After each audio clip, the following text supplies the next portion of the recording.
ब्रह्म विद्योपनिषद। यह उपनिषद कृष्ण यजुर्वेद से संबद्ध है।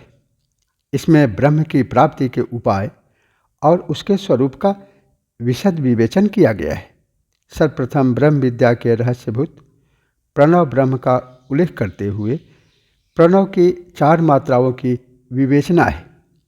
जीव का स्वरूप, बंध मोक्ष का कारण, हंस विद्या द्वारा परमेश्वर की प्राप्ति, सकल और निष्कल ब्रह्म का स्वरूप, केवल शास्त्रीय ज्ञान एवं आचरण से पाप पुण्य की प्राप्ति।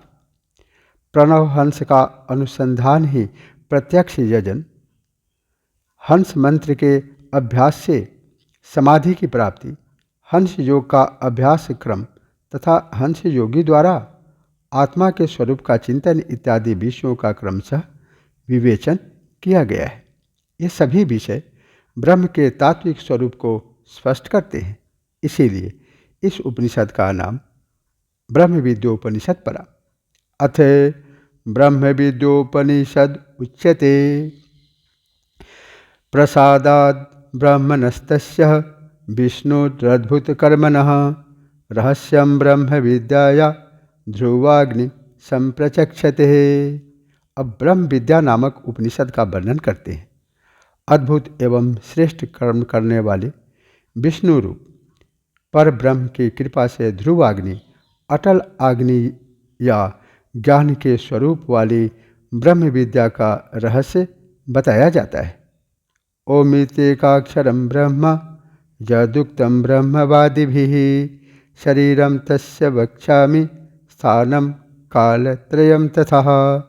जिस प्रकार ब्रह्म को प्रणव के एक अक्षर ओम के रूप में ब्रह्मज्ञानियों ने कहा है, उसी प्रकार उस ब्रह्म विद्या के शरीर, स्थान एवं 3 काल का वर्णन करता हूँ। ब्रह्म की अक्षरात्मक अभिव्यक्ति ओम से की जाती है। इसीलिए ऋषि यहाँ उसको स्पष्ट कर रहे हैं। तत्र देवास्त्रयः प्रोक्तः लोका वेदास्त्रयोग्नयः तिस्रो मात्रार्धमात्रा च त्रयक्षरस्य शिवस्य तुः। उस ओंकार में 3 देवता, 3 लोक, 3 वेद, ऋग, यजु, साम और 3 अग्नियाँ हैं। शिव स्वरूप इस त्रयक्षर की 3 और आधी मात्राएं अकार, उकार, मकार और अनुस्वार हैं। ऋग्वेदोथ गार्हपत्यं च पृथ्वी ब्रह्म एव च आकारस्य शरीरं तु व्याख्यातं ब्रह्मवादिभिः। ब्रह्मज्ञानियों ने आकार का शरीर ऋग्वेद, गार्हपत्य अग्नि, पृथ्वी तत्व और ब्रह्मा को बतलाया है। यजुर्वेदो अंतरिक्षं च दक्षिणाग्निस्तथैव च विष्णुश्च भगवान देवः ऊकार परिकीर्तितः। उकार का शरीर यजुर्वेद, दक्षिणाग्नि, आकाश तत्व तथा भगवान विष्णु को बताया है। सामवेदस्तथा द्यौश्च वनीयस्तथैव च ईश्वरः परमो देवो मकार परिकीर्तितः। मकार का शरीर सामवेद, आहवनीय अग्नि, द्युलोक, ईश्वर और परमदेव को कहा गया है। सूर्यमंडल मध्येथ ह्याकार शंखमध्यगः ऊकारश्चंद्र संकाशस् तस्य मध्ये व्यवस्थितः मकारस्त्वग्निसंकाशो विधुमो विद्युतोत्तमः विधुमो विद्युतोपमः तिस्रो मात्रास्तथा ज्ञेयः सोम सूर्योऽग्निरूपिणः। शंख के मध्य भाग की तरह आकार सूर्यमंडल के मध्य में प्रतिष्ठित है और चंद्रमा के शरीर चंद्रमा के समान उकार उसी चंद्रमंडल में स्थित है। निर्धूम अर्थात धूम रहित अग्नि और विद्युत में अग्नि सदृश मकार प्रतिष्ठित है।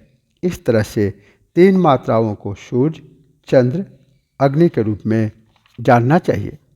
शिखा तु दीप संकाशा तिस्मनु परिवर्तते अर्धमात्रा तथा ज्ञेया प्रणवस्योपरि स्थितः। जिस तरह से दीपक की शिखा लौ ऊपर की ओर रहती है, इसी तरह से प्रणव के ऊपर की अर्धमात्रा की स्थिति को जानना चाहिए। विशेष अर्थ: दीपक की लौ सदा ऊर्ध्वमुखी होती है। अनुस्वार नासिका मूल मस्तिष्क के उच्च भाग में गुंजित होता है। इस मात्रा के कारण अ, उ, म का संयुक्त स्वर ऊर्ध्वोन्मुख हो उठता है, इसीलिए इसे ज्योति के अनुरूप कहा गया है। पद्मसूत्र निभा सूक्ष्मः शिखा सा दृश्यते परा, सा नारी सूर्य संकाशा सूर्यं भित्वा तथा परः, द्विसप्ततिस्सहस्राणि नारीं भित्वा च मूर्धनिं, वरदः सर्वभूतानां सर्वं व्याप्येव तिष्ठति। वह शिखा लौ पद्मसूत्र के सदृश दृष्टिगोचर होती है। सूर्य सदृश वह नारी सूर्य का भेदन करके तथा 72,000 नारियों का भेदन करके मूर्धा में प्रतिष्ठित होने वाली सभी प्राणियों को वरदान प्रदान करने वाली एवं सबको व्याप्त करके स्थित रहने वाली है। कांस्य घंटा निनादस्तु यथा लीयते शांतये, ओंकारस्तु तथा योज्य शांतये सर्वमिच्छतः। कांस्य नामक धातु से निर्मित घंटे का शब्द जिस प्रकार शांति प्रदान करता हुआ विलीन हो जाता है, उसी प्रकार ओंकार की साधना द्वारा सभी तरह की इच्छाएं शांत हो जाती है। यस्मिन् विलीयते शब्दस् तत्परं ब्रह्म गीयते, धियं हि लीयते ब्रह्म सो अमृतत्वाय कल्पते। जिस तत्व में शब्द विलीन हो जाता है उसे पर ब्रह्म कहा गया है। जो बुद्धि ब्रह्म में विलीन हो जाती है वह अमृत स्वरूप ब्रह्म स्वरूप कही गई है। वायुस्तेजस तथा आकाश त्रिविधो जीवसंज्ञकः, सजीव प्राण इत्युक्तो बालाग्रसत्कल्पितः। वायु, तेज तथा आकाश, इन तीनों से जीव की उपमा दी जाती है। इस जीव का प्रमाण आकार बाल की नोक का सवा भाग अति सूक्ष्म कल्पित किया गया है। नाभिस्थाने स्थितं विश्वं शुद्धतत्त्वं सुनिर्मलम्, आदित्यमिव दीप्यन्तं रश्मिमिश्चाखिलं शिवम्। वह जीव विश्व संज्ञक शुद्ध तत्व निर्मल स्वरूप नाभि प्रदेश में प्रतिष्ठित है। वह सूर्य के सदृश संपूर्ण जगत को प्रकाशित करने वाला और कल्याणकारी है। सकारं च हकारं च जीवो जपति सर्वदा, नाभिरंध्राद्विनिष्क्रांतं विषय व्याप्ति वर्जितम। जीव श्वासोश्वास के रूप में सकार और हकार सोहम का सर्वदा जाप करता है। इसके प्रभाव से वह जीव नाभिरंध्र से उत्क्रमण करता हुआ रहता है और उसे किसी प्रकार के विषय व्याप्त नहीं करते। नेतेदम निष्कलम विद्या क्षीरात् सर्पी यथा तथा, कारण्येनात्मना युक्तः प्राणायामश्च पंचभिः।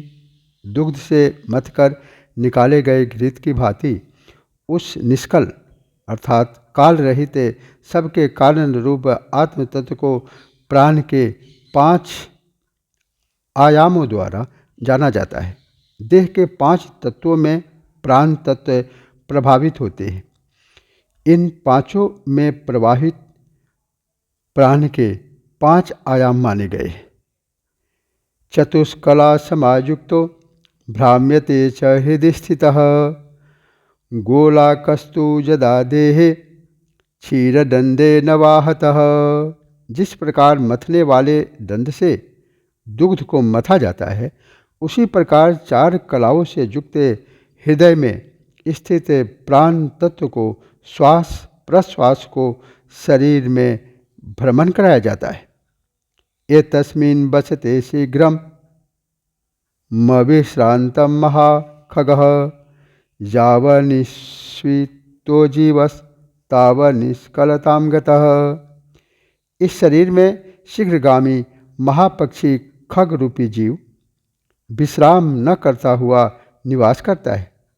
जब श्वास रुक जाता है तब जीव निकल कर कला रहित हो जाता है। विशेष अर्थ, ऋषि ने हृदय को 4 कलाओं विभागों वाला कहा है। वर्तमान शरीरी विज्ञानी भी इसे बाएं एवं दाएं ऑरिकल तथा बाएं एवं दाएं वेंट्रिक, इन 4 भागों में ही बटा हुआ मानते हैं। ब्रह्म विद्या उपनिषद का पहला भाग यहाँ संपन्न हुआ।